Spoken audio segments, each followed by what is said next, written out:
how to add page numbers to your slide in Microsoft PowerPoint. Hey everyone, welcome back to the channel. If you are new here, don't forget to hit the subscribe button and turn on the notification bell to not miss any updates.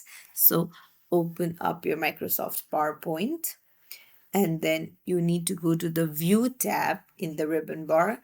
There you need to go to Slide Master and you'll see something like this. So go to the bottom right, the page number section, and then you need to go to Insert.